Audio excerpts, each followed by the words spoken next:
لقد جاء في الأخبار عن النبي المختار أن أفضل الأذكار لا إله إلا الله.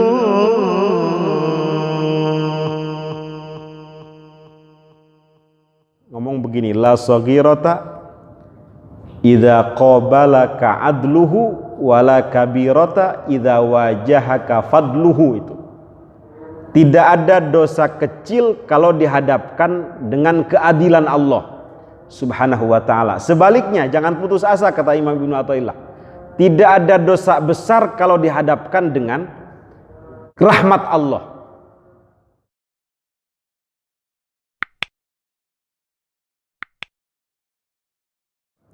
Assalamualaikum warahmatullahi wabarakatuh. Alhamdulillahi rabbil alamin wa bihi nasta'inu ala umuri dunya waddin.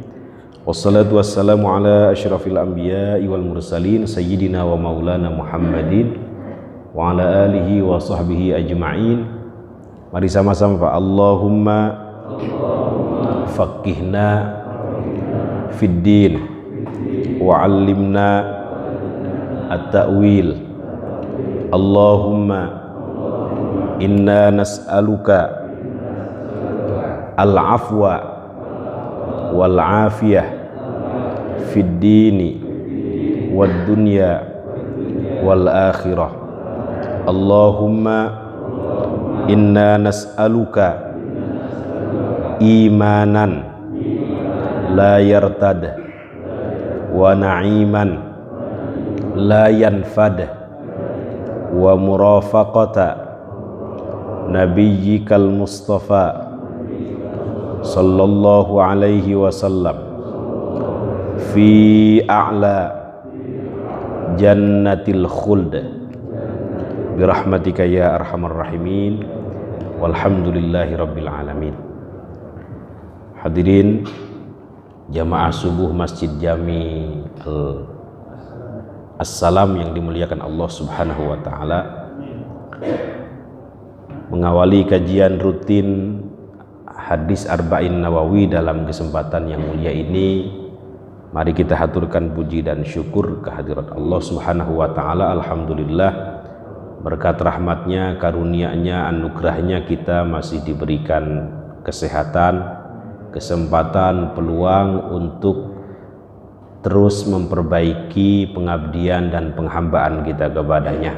Mudah-mudahan hadirnya kita di sini dicatat sebagai amal soleh yang dapat memperberat timbangan kebaikan kita di akhirat.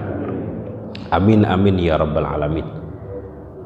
Langsung saja Pak ya, langsung saja ini. Bismillahirrahmanirrahim. An Ibni Abbasin,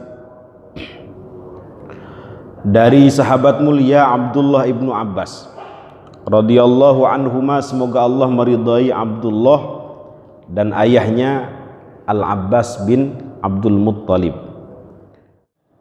An Rasulillah sallallahu alaihi wasallam, dari Rasulullah sallallahu alaihi wasallam. Hujan lagi ya? Alhamdulillah. Fima yarwihi an rabbihi, sebagaimana yang Rasulullah sallallahu alaihi wasallam riwayatkan dari Tuhannya tabaraka wa taala. Ini hadis apa namanya Pak? Kalau Rasulullah sallallahu alaihi wasallam meriwayatkan atau menisbahkan sebuah hadis dari Allah, hadis apa namanya kemarin? Hadis qudsi, atau istilah lain al-hadis ar-rabbani, atau ada istilah lain lagi al-hadis al-ilahi. Kenapa disebut al-hadisul qudsi? Karena nisbahnya kepada zat yang maha suci gitu ya.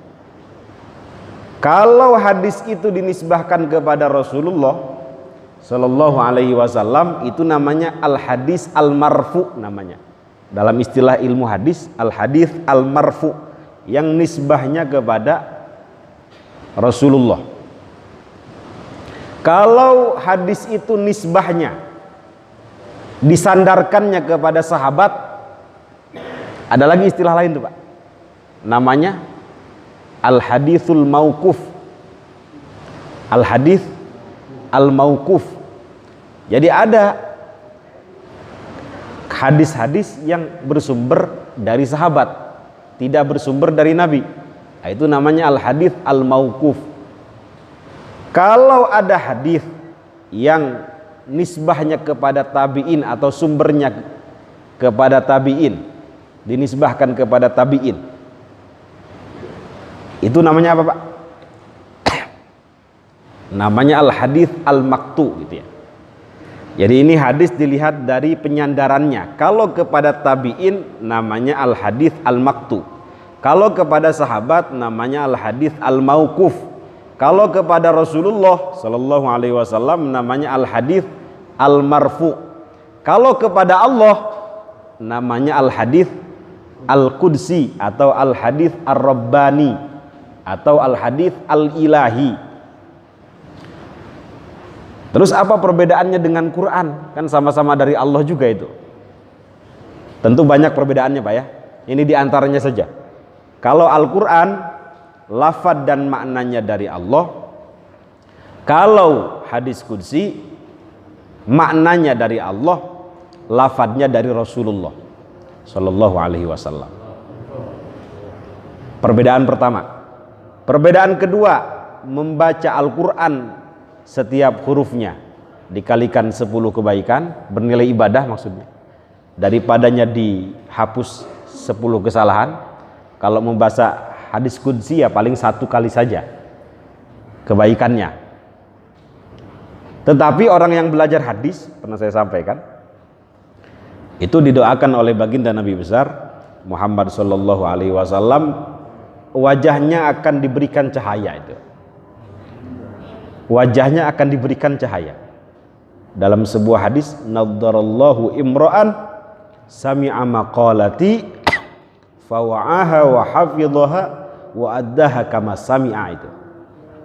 Semoga Allah, kata Rasulullah, menyinari wajah orang yang mendengarkan kata-kataku lalu dia memahaminya, syukur-syukur menghafalnya, wa addaha kama sami'a, dan menyampaikan kembali sebagaimana yang ia dengar.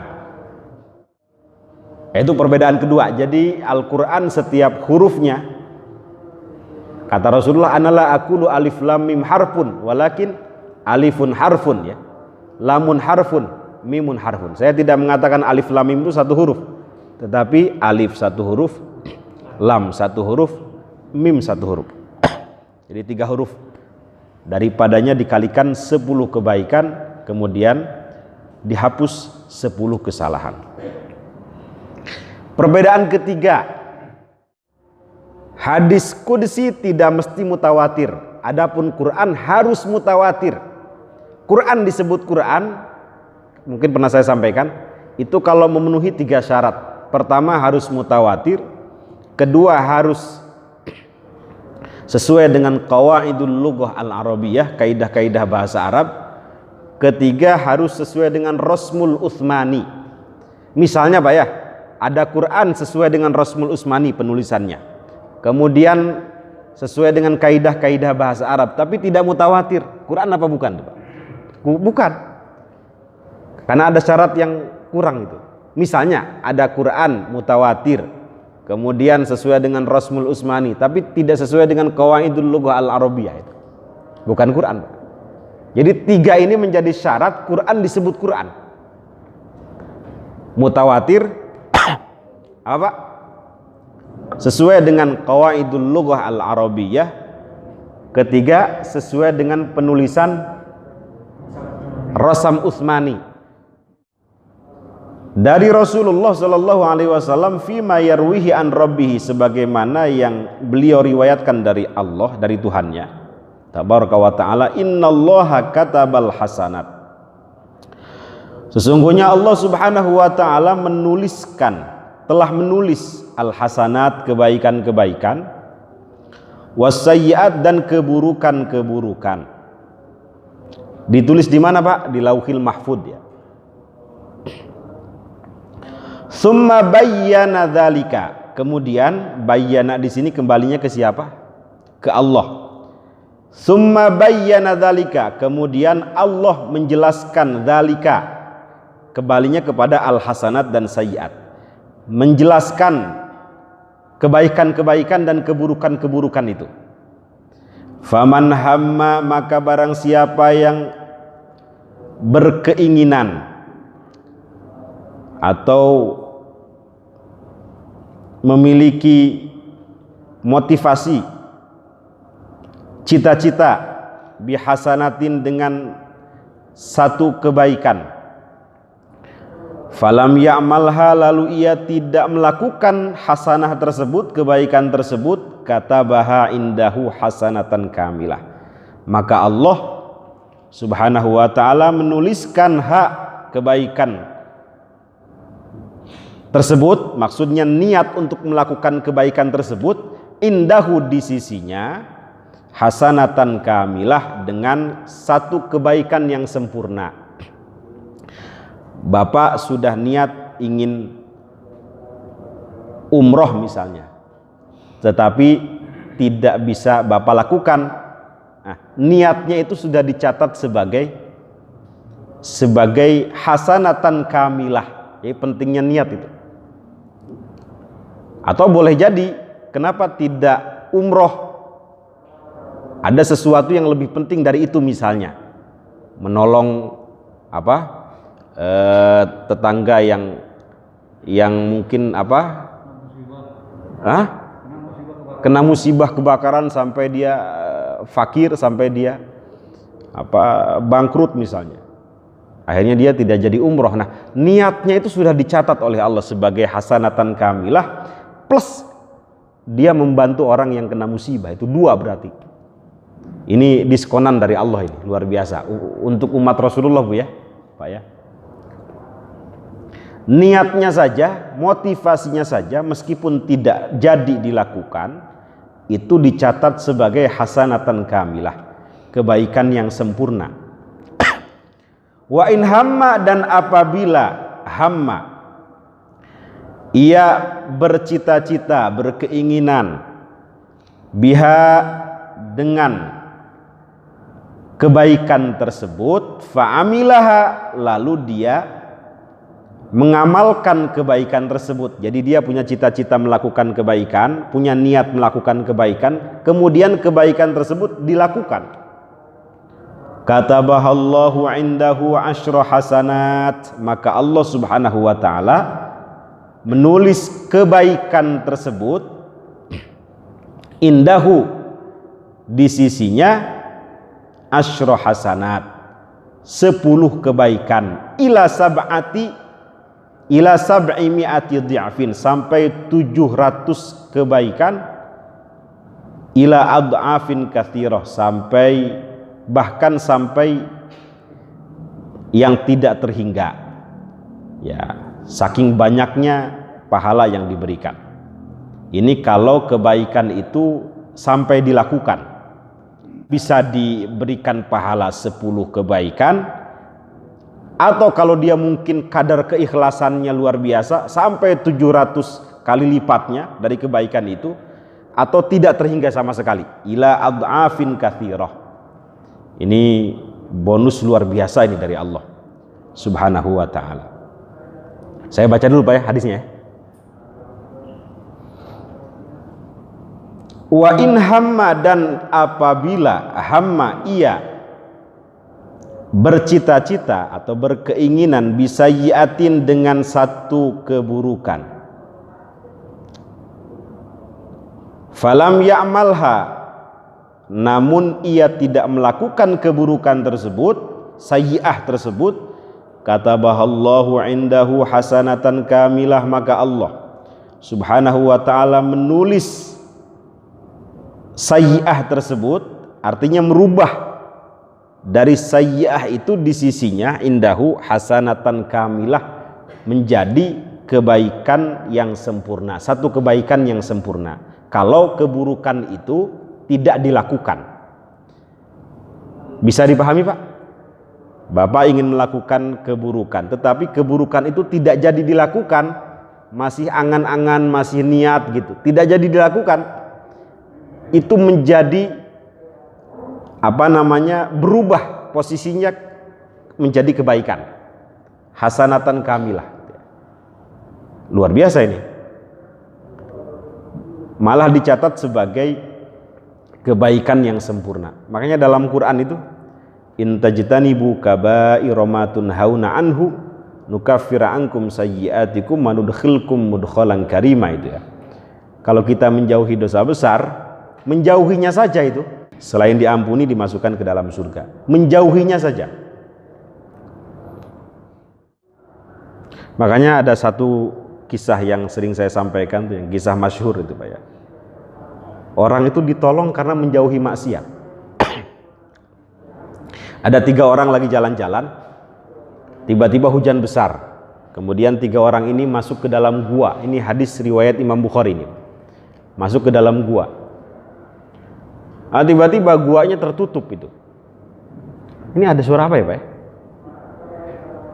Makanan. Aduh, urusan makanan dulu, urusan dunia itu. Nanti dulu. Ada 3 orang sedang mengadakan perjalanan. Kemudian di tengah jalan hujan besar. Lalu ketiga orang ini masuk ke dalam gua. Tiba-tiba guanya tertutup oleh batu itu Pak, nggak bisa keluar. Bingung bagaimana ya. Akhirnya salah satu dari mereka mengusulkan bagaimana kalau kita berdoa kepada Allah dengan menyebutkan amal soleh kita. Pernah saya sampaikan ya. Yang satu berdoa, ya Allah, dulu saya pernah berbakti kepada orang tua. Kalau kebaikan ini Engkau sukai, Engkau ridhai, tolong kami dari gua maut ini. Kemudian tergeser itu Pak. Kayak di film-film Pak ya. Padahal hadisnya sahih ini. Kemudian yang satu berdoa, dulu ya Allah, saya pernah mempekerjakan orang. Nah, ketika saya ingin beri gaji, upah gitu, orang tersebut nggak datang. Ditunggu berhari-hari nggak datang, sampai lama nggak datang. Nah, tiba suatu hari datang dia. Mungkin lagi butuh. Datang ingin mengambil upahnya.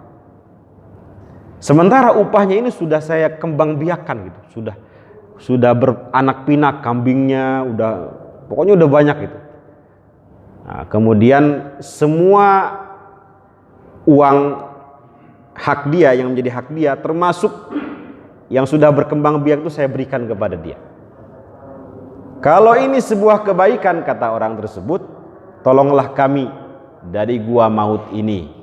Kemudian bergeser lagi tuh Pak, tapi belum bisa keluar. Kemudian yang terakhir, ya Allah, dulu saya pernah mau berzina. Nah ini, pernah mau berzina, melakukan dosa besar ini dengan pacar saya, tetapi nggak jadi saya lakukan. Udah di atas nih nggak jadi.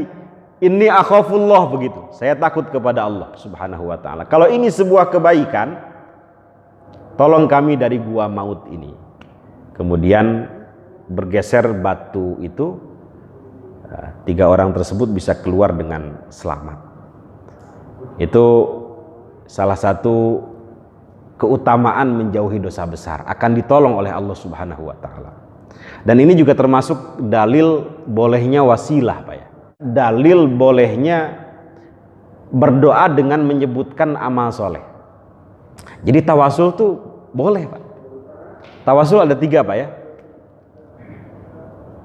Ada yang disebut dengan tawasul bil asma al husna. Yang kedua ada yang disebut dengan tawasul bil a'mal as-salihah. Yang ikhtilaf ini 3. Yang ketiga tawasul bil atau birajulin salih gitu ya. Yang pertama Pak, tawasul bil asma al husna. Yang kedua tawasul bil a'mal as-salihah. Yang ketiga tawasul birajulin salih. Yang 2 pertama itu disepakati oleh para ulama. Bagaimana tawasul bil asmail husna? Allahumma antas salam wa minkas salam. Itu tawasul dengan menyebut nama-nama Allah yang baik. Allahumma antal awwal, Allahumma antal quddus, Allahumma antal jabbar al mutakabbir, berdoa dengan menyebut nama Allah. Itu boleh, disepakati. Mau Muhammadiyah, mau NU, mau Salafi, mau Wahabi, itu sepakat. Kemudian yang kedua juga sepakat, boleh, karena dalilnya sahih dalam Sahih Bukhari itu. Ya Allah, dulu saya pernah menolong si Anu misalnya lagi kepepet, itu boleh Pak. Kalau ini sebuah kebaikan, tolong lunasi hutang-hutang saya misalnya, itu boleh Pak begitu, dengan menyebut amal soleh. Nah, yang menjadi ikhtilaf yang ketiga, tawassul dengan menyebut orang soleh.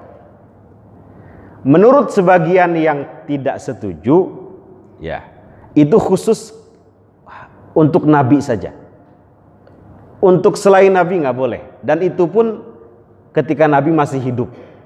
Itu menurut orang yang tidak setuju dengan tawassul birajulin soleh.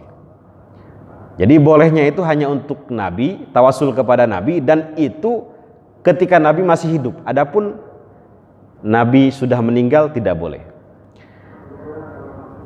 Bagi orang yang setuju, mau Nabi masih hidup, mau Nabi sudah meninggal, itu boleh bertawassul dengan rajulin soleh.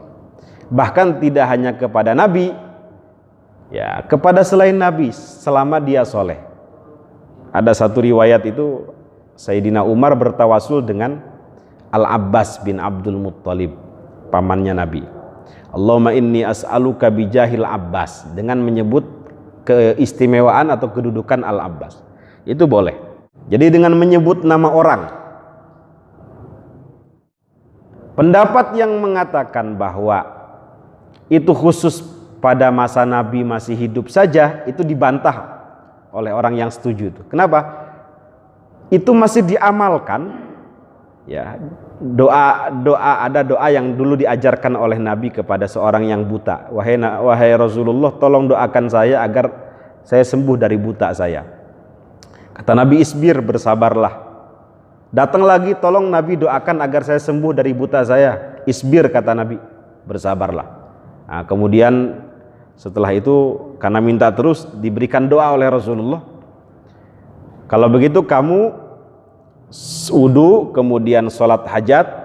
Nah, setelah sholat hajat berdoa dengan doa Allahumma inni as'aluka bi nabiyyika nabiyyir rahmah. Itu jadi dengan menyebut nama Rasulullah. Tidak lama kemudian sembuh butanya Pak. Nah, itu yang menjadi dalil orang yang tidak setuju tawasul setelah Rasulullah. Nah, adapun yang setuju, baik Rasulullah masih hidup maupun sudah meninggal, itu diamalkan pada masa Sayyidina Utsman Ibnu Affan. Jadi ada seorang sahabat, kalau tidak salah namanya Utsman bin Hunaif, itu pengen ketemu bukan Utsman, ada seseorang ya pengen ketemu Sayyidina Utsman, nggak bisa-bisa, kemudian datang kepada Utsman bin Hunaif, periwayat hadis ini. Diberikan doa itu kepada orang tersebut. Jadi pengen ketemu Sayyidina Umar susah, Sayyidina Utsman ya, kemudian mengamalkan hadis itu, akhirnya ketemu. Jadi dengan menyebut nama Rasulullah. Nah, dari sini bagi yang setuju itu tidak masalah kita menyebut nama orang soleh dalam doa kita. Itu yang disebut dengan tawassul. Kan mintanya tetap kepada Allah Pak ya, bukan kepada orang tersebut kan.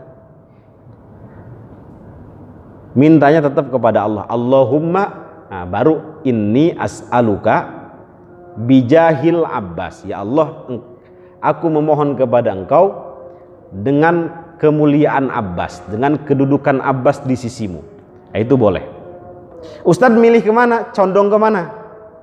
Guru-guru saya Pak Ali Mustafa Yakub, ya, Sayyid Muhammad bin Alawi Al-Maliki, Kiai Maimun Zubair, dan guru-guru di pesantren itu mengamalkan itu. Jadi boleh tawasul dengan menyebut orang soleh. Oke, kembali Pak ya.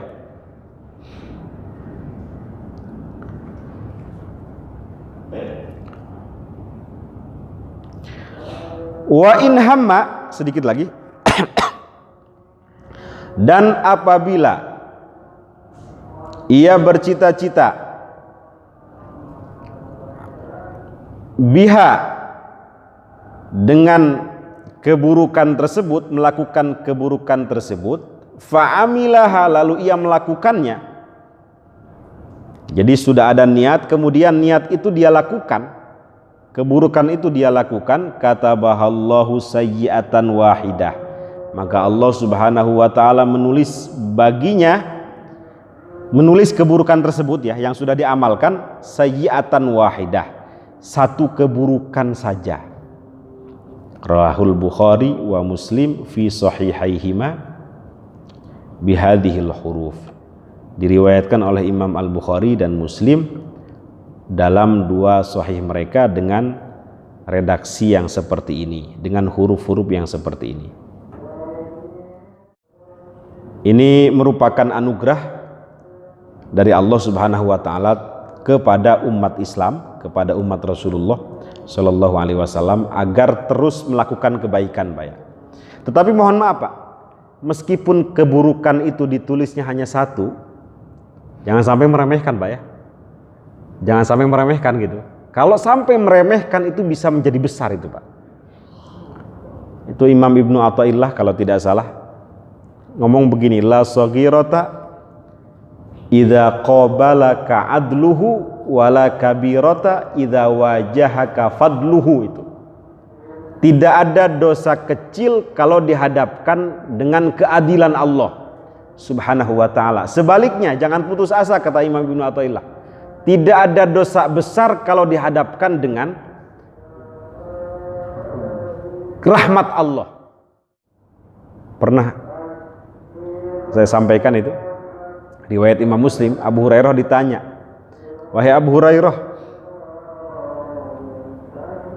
haditsna ma sami'tahu min Rasulillah, sampaikan kepada kami satu hadis dari Rasulullah. Kemudian Sayyidina Abu Hurairah mengatakan bahwa Rasulullah Shallallahu alaihi wasallam bersabda, inna awwala ma yuqda yaumal qiyamah rajulun ustushhida.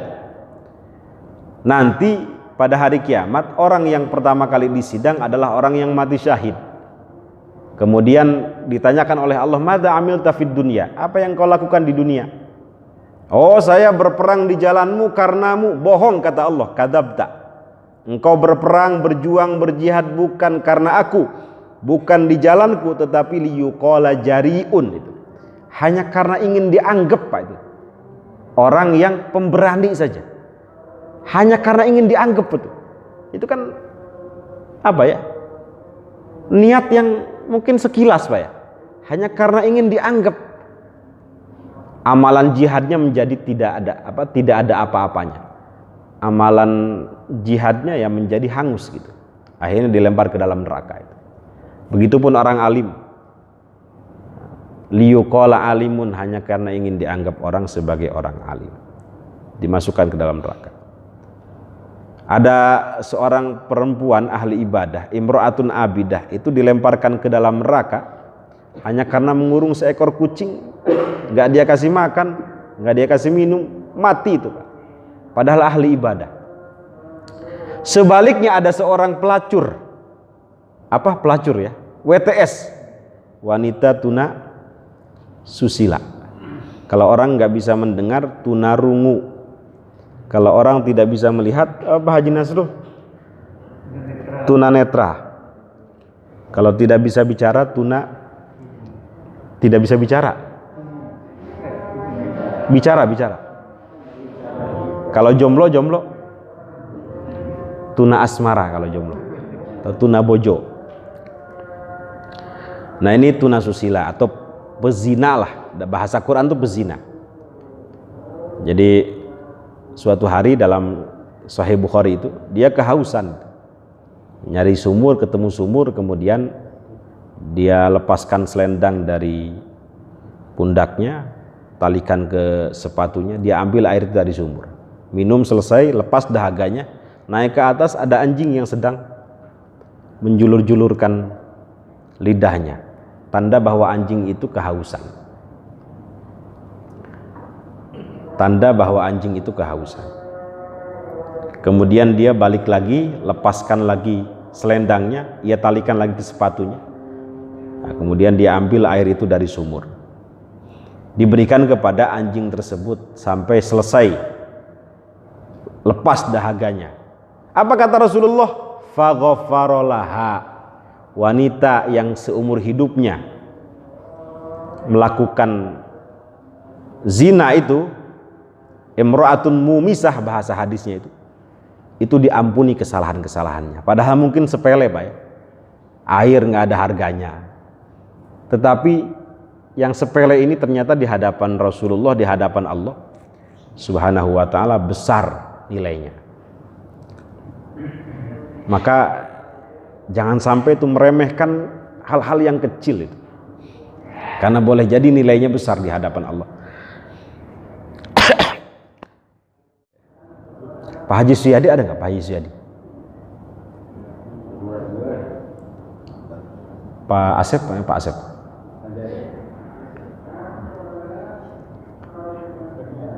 Kenapa? Udah siap makanannya? Udah siap makanannya? Ya udah ngajinya udah aja ya.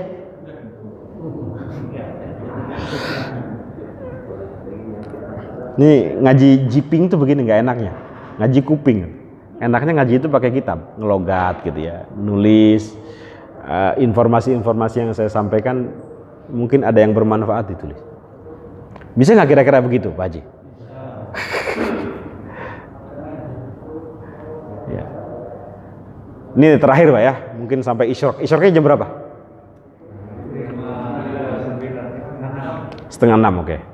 Jadi dulu ada seorang penyapu masjid, ya, seorang tua, imro'atun sauda, wanita yang berkulit hitam itu. Bingung mau jihad nggak bisa karena sudah lemah. Jadi ingin mengabdi kepada Islam itu melalui apa? Bingung dia. Jihad nggak bisa, infak ke masjid, orang miskin nggak punya apa-apa. Akhirnya memutuskan untuk menjadi cleaning service itu, menjadi penyapu Masjid Nabawi. Setiap hari ia bersihkan Masjid Nabawi itu. Ada sampah dimasukkan ke tong sampah. Terus setiap hari dilakukan itu. Ini hadisnya sahih. Riwayat Imam Bukhari, riwayat Imam Muslim. Diam-diam baginda Nabi besar Muhammad Shallallahu Alaihi Wasallam itu memperhatikan apa yang dilakukan oleh wanita tua ini. Nah, tiba suatu hari Rasulullah merasa kehilangan. Di mana gerangan wanita tua ini? Kok berhari-hari nggak kelihatan?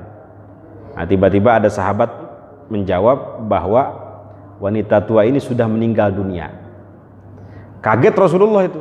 Kagetnya itu campur marah-marah gitu, campur marah. Loh, kok nggak ada yang ngasih tahu saya? Bagaimana? Jadi sahabat itu tidak memberitahu karena alasan dia sebagai seorang penyapu masjid itu. Jadi meremehkan pekerjaannya. Dalam riwayat lain tuh faka'an nama soggoru amroha, seolah-olah sahabat itu mengecilkan, soggoru itu mengecilkan, meremehkan pekerjaan wanita tua ini. Nah, kemudian tidak diberitahukan kepada Rasulullah. Marah Rasulullah. Dulluni ala qabriha, kata beliau. Kalau begitu tunjukkan kepadaku di mana kuburannya. Nah, ditunjukkan oleh Rasulullah. Kemudian beliau sholat di depan kuburannya. Jadi boleh Pak ya, kalau Bapak belum sempat mensolatkan, sholat jenazah misalnya, sholat di depan kuburannya tidak apa-apa. Sholat jenazah gitu. Setelah selesai kemudian beliau berdoa, setelah berdoa mengatakan, inna hadhil kubur mamlu'atun dzulmah. Sesungguhnya kuburan-kuburan ini dipenuhi dengan kegelapan. Nah, beliau tahu dari mana kalau gelap Pak? Ya tahu dari Allah Pak ya. Mata batinnya diperlihatkan oleh Allah bahwa kuburan ini gelap gitu. Wa innallaha yunawwiruha lahum bisolati alaihim. Sekarang setelah aku solatkan, setelah aku doakan, Allah menyinari kuburan-kuburan mereka, termasuk wanita tua ini, wanita penyapu masjid ini. Siapa yang tidak ingin didoakan oleh Rasulullah Pak? Siapa yang tidak ingin disolatkan oleh Rasulullah? Ini didatangin oleh Rasulullah. Semua orang pengen, berbondong-bondong. Wanita tua yang di mata sahabat ini kecil sampai tidak diberitahukan kepada Rasulullah. Rasulullah mendoakan itu, Pak. Berarti apa? Mulia di hadapan Rasulullah wanita tua ini. Penyapu Baitullah. Nabi Ibrahim saja penyapu masjid kan, Pak ya. Dalam Quran itu antahhira baitiya lit-taifin. Beliau diangkat derajatnya oleh Allah Subhanahu wa taala karena mau khidmah kepada apa? Makkatul Mukarramah itu. Setiap hari beliau bersihkan tuh Masjidil Haram ya. Dalam Quran antahhira Nabi Ibrahim dengan Nabi Ismail itu menjadi cleaning service. Baitiya lit-taifin untuk siapa? Untuk orang-orang yang tawaf. Wal akifin untuk siapa? Orang-orang yang i'tikaf. Warruk'is sujud. Untuk orang-orang yang ruku dan sujud.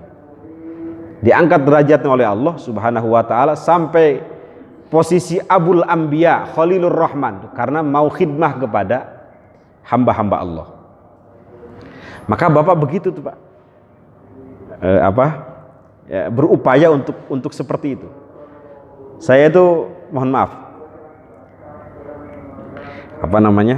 Di rumah itu ada sekolah, Pak ya. Nah, sekolah milik saya, milik orang tua yayasan.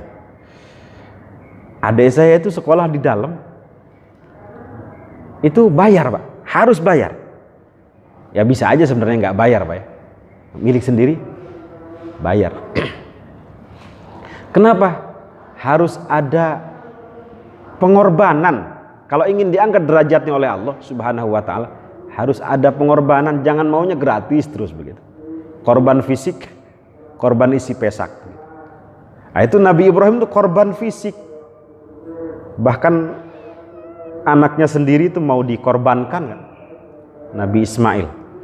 Yang kemudian menjadi syariat. Syariat apa?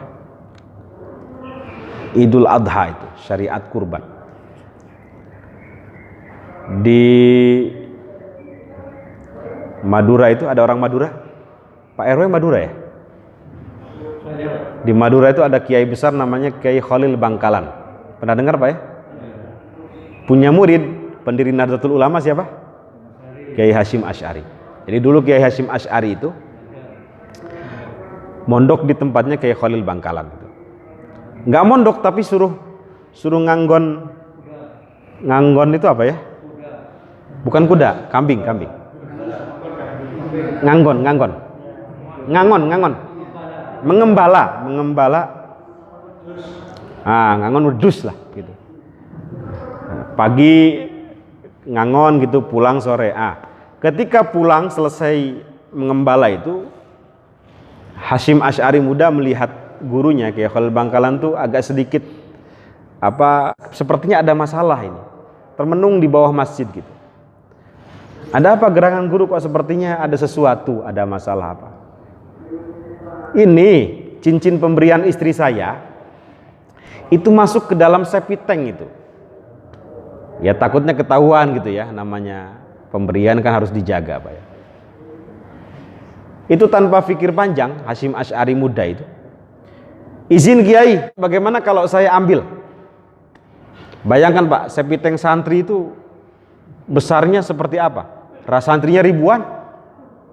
Masuk ke dalam got itu, septic tank. Diubek-ubek sama dia, Hasyim Asy'ari itu. Ketemu Pak, cincinnya ketemu. Alhamdulillah kata Kiai Khalil Bangkalan itu. Alhamdulillah. Keluar dari kata-kata beliau, saya ridho sama kamu, saya bangga sama kamu. Kemudian mudah-mudahan namamu harum. Dan sampai sekarang Kiai Hasyim Asy'ari itu namanya harum. Itu mungkin karena sudah bau-bauan gitu ya. Jadi kata-kata itu yang mahal, doa itu yang mahal. Apalagi wali ya, seorang wali. Keluar dari lisan beliau dan menjadi doa itu. Itu karena khidmahnya seorang Hasyim Asy'ari. Bahkan di Indonesia ini yang memiliki gelar Hadratus Syekh itu hanya beliau. Hadratus Syekh. Ya, beliau ahli hadis itu.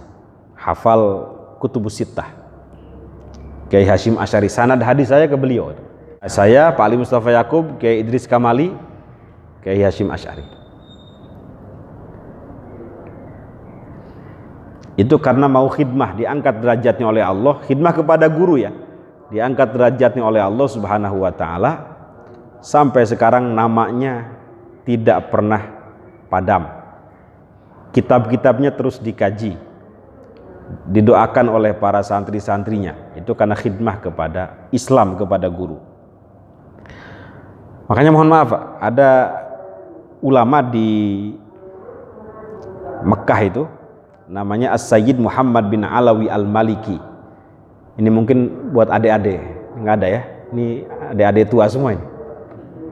Itu beliau mengatakan begini Pak, Sabatul ilmi bil mudzakarah, kokohnya ilmu itu dengan mudzakarah, dengan belajar, dengan mutolaah, dengan musyawarah, dengan munaqasyah, dengan bertanya gitu ya, menghafal, memahami.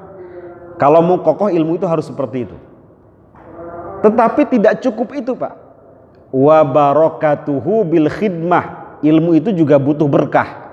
Berkahnya dengan apa? Dengan khidmah, dengan melayani. Melayani siapa? Melayani umat Rasulullah. Kalau melayani guru sudah pasti Pak ya. Makanya ada khodim-khodim itu di pesantren itu biasa. Itu dilakukan oleh para sahabat. Seperti Anas bin Malik menjadi khodimnya Rasulullah.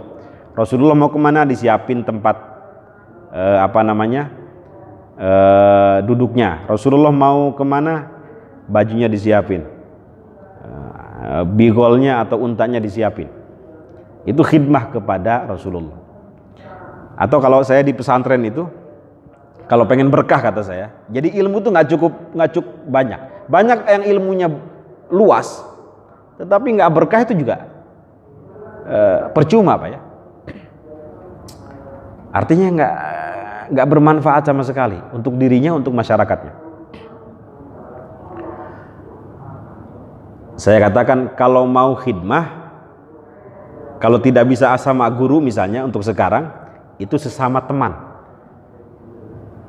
Bagaimana fastabiqul khairat, duluan melakukan kebaikan. Misalnya lampu mati, nggak perlu nunggu asatid ya, nggak perlu nunggu dari yayasan, dari pesantren dibelikan, udah saya aja yang beli gitu. Begitu Pak khidmah itu. Ketika kita beli lampu karena mati, maka setiap orang yang belajar di situ akan mendapatkan manfaat Pak ya. Jadi setiap orang yang melakukan kebaikan di situ, kebaikannya pun akan mengalir kepada dia itu. Itu khidmah dan akan dibalas di kemudian hari. Atau misalnya saya bilang begini, bisa nggak kira-kira kalau ada tamu atau ada siapapun yang datang ke pondok, sendalnya, sepatunya dibalikin gitu. Jadi ketika mereka selesai urusannya dari pondok, keluar itu sudah siap dengan sendalnya atau sepatunya. Saya ajarin begitu Pak. Jadi khidmah melayani umat, khidmah melayani sesama gitu. Sehingga mereka nyaman gitu, keluar itu. Kalau kita tidak bisa khidmah yang gede-gede gitu ya. Atau misalnya jam dinding nih ya Pak ya, mati misalnya, nggak perlu nunggu asatid itu, udah saya ajakan murah kan. Berapa sih baterai? Nah, selama orang diingatkan dengan jam tersebut, itu dia juga mendapatkan pahala gitu. Nah itu keberkahan tuh dicari dengan itu Pak. Wa barakatuhu bil khidmah, keberkahan itu dengan cara melayani, berkhidmah itu. Makanya man khodama khudima, siapa yang berkhidmah dia akan dikhidmahi. Contohnya siapa? Rasulullah Shallallahu Alaihi Wasallam. Beliau melayani umat sampai anak-anaknya, sampai cucu-cucunya itu dilayani oleh umat. Betul nggak Pak? Habaib Syarifah, Sayyid itu dihormati betul oleh umat Rasulullah karena beliau khidmahnya terhadap umat besar. Jadi dibalas oleh Allah Subhanahu wa Ta'ala, menghormati anak dan cucu keturunan beliau. Man khodama khudima. Makanya wajar kalau ada anak kiai dihormati oleh jamaah ayahnya, karena ayahnya besar jasanya itu. kepada umat itu. Man khodama khudima.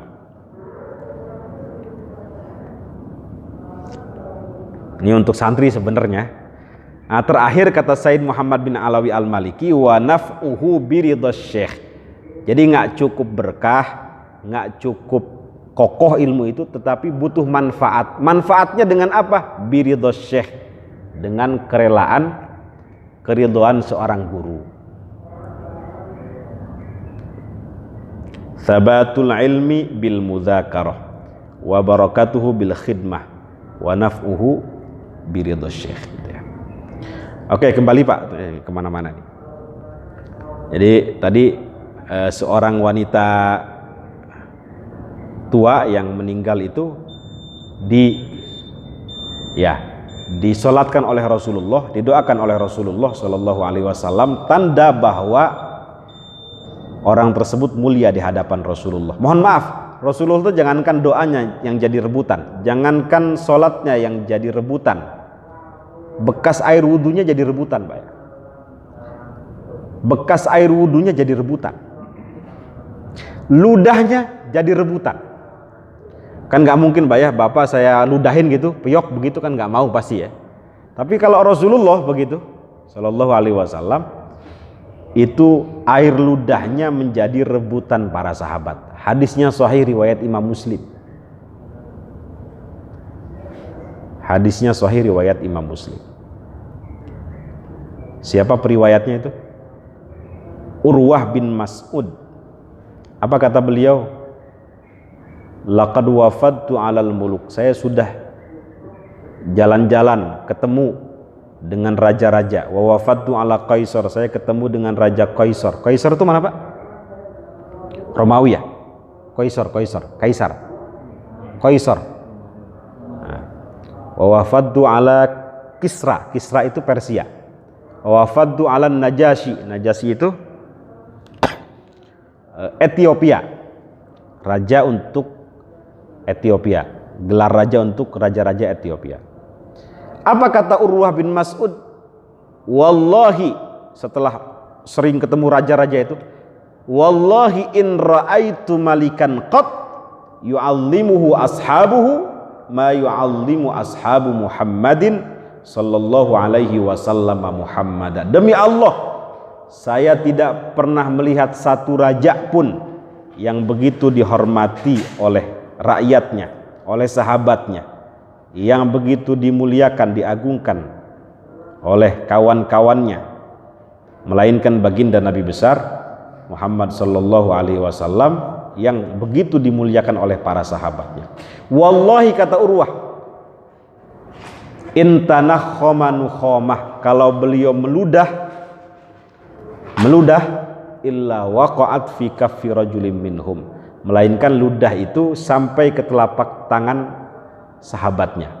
Fadalaka biha wajhahu wa jildah, kemudian mereka mengusapkan ke wajah-wajah dan bagian tubuh mereka. Wa idza tawaddo'a, kalau Rasulullah wudu, itu sahabat sudah nunggu di depan tuh, Pak. Kadu yaktatiluna ala wadu'ih. Yaktatilun tuh bukan bunuh-bunuhan maksudnya, berebut. Nah itu yaktatilun itu kan sama seperti kotel, Pak ya, bukan bunuh-bunuhan, tetapi berebut bekas air wudunya. Wadu itu bekas air wudunya Rasulullah. Rasulullah wudu, nah bekasnya itu ditampanin gitu. Mereka simpankah atau dijadikan sebagai tabarruk gitu, menjadi rebutan. Wa idza amarahum, kalau Rasulullah memerintah, ibtadaru amrahu, mereka segera melakukan perintah itu. Wa idza takallama khafadu aswatahum indah, kalau Rasulullah berbicara khafadu aswatahum indah, mereka merendahkan suaranya. Kalau memandang itu tidak berani lama-lama memandang wajah beliau, saking ta'zimnya kepada Rasulullah sallallahu alaihi wasallam. Ya, sekali lagi Pak ya, meskipun ini anugerah dari Allah Subhanahu wa taala, berupa diskonan besar ini, diberikan kebaikan yang luar biasa, jangan sampai meremehkan keburukan-keburukan kecil, karena keburukan kecil kalau dihadapkan dengan keadilan Allah Subhanahu wa taala dia akan besar. Wallahu a'lam bissawab. Ada yang mau disampaikan? Ini periwayatnya siapa, Pak? Abdullah ibnu Abbas ya. Ada satu doa yang tadi saya baca, mudah-mudahan bisa dibaca juga sama Bapak. Allahumma faqihna fid din wa 'allimna at-ta'wil, itu doa Nabi untuk Sayyidina Abdullah ibnu Abbas. Beliau ini menjadi Syekhul Mufassirin, turjumanul Quran, rajanya para ahli tafsir, gurunya para ahli tafsir di dunia. Itu karena doa Rasulullah ya. Apa? Allahumma faqihna fid din, ya Allah, fahamkan ia agama, kemudian ajarkan dia tafsir Al-Quran. Ya, nanti bisa dirubah redaksinya kalau mendoakan anak-anak cucu, Allahumma faqih auladi misalnya, wa dzurriyyati fid din wa 'allimhum at-ta'wil. Ya Allah, ajarkan anak-anak saya, fahamkan anak-anak saya, anak cucu saya, keturunan saya, fid din dalam agama, wa 'allimhum at-ta'wil, dan ajarkan mereka tafsir Al-Quran. Itu bisa diamalkan. Mari sama-sama Pak. Allahumma faqih auladi wal dzurriyyati fid din wa 'allimhum at-ta'wil. Ya, mudah-mudahan ada di antara anak keturunan Bapak yang soleh dan solihah, yang faham agama, bisa meneruskan estafet kenabian sehingga Bapak meninggal pun bahagia, dapat jariah gitu ya. Amin amin ya rabbal alamin. Mudah-mudahan ada manfaatnya. Nakhtatim hadal majlis bidu'a kafaratil majlis. Subhanakallahumma wa bihamdik asyhadu an la ilaha illa anta astaghfiruka wa atubu ilaik. Assalamualaikum warahmatullahi wabarakatuh. Keburu dingin itu. Monggo keburu dingin. لقد جاء في السنة